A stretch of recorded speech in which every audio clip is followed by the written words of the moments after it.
can't stop overthinking as a highly sensitive person is because you're overstimulated. There's too much going in and not enough time to decompress. So when you're highly sensitive, your brain is wired to process everything at length, and you're also very attuned to your environment. You're noticing all the little details around you so much more than others do. So it's easy to get overwhelmed by all that information, and we just don't have enough time in our day to process, to reflect, to rest. And so that's a big part of it. And so when you're overstimulated, it's easy to feel anxious. Your nervous system gets dysregulated. The emotional centers of your brain, which are already more active, take over and override the decision-making parts of your brain. So then you get stuck in those loops of overthinking, anxiety, rumination. So there's a few things that you can do.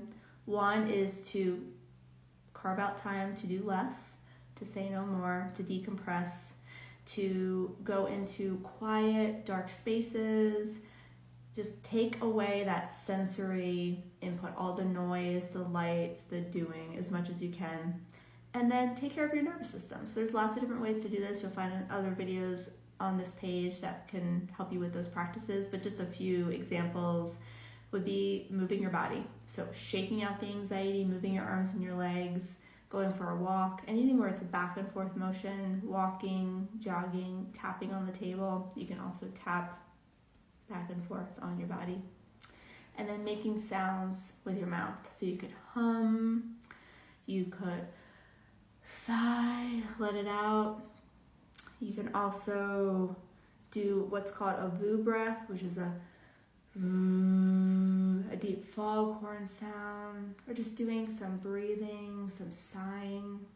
Lots of different practices that can be helpful. So carving out time for those practices when you notice I'm doing too much, I'm feeling anxious, I'm getting stuck in thought, and then create some time to process.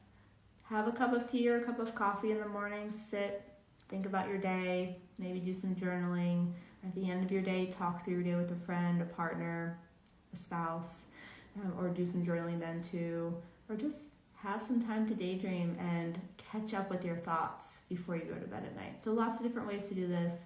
Just tending more to your nervous system and creating a little bit more space can be really helpful in toning down the overthinking that we become accustomed to as highly sensitive people.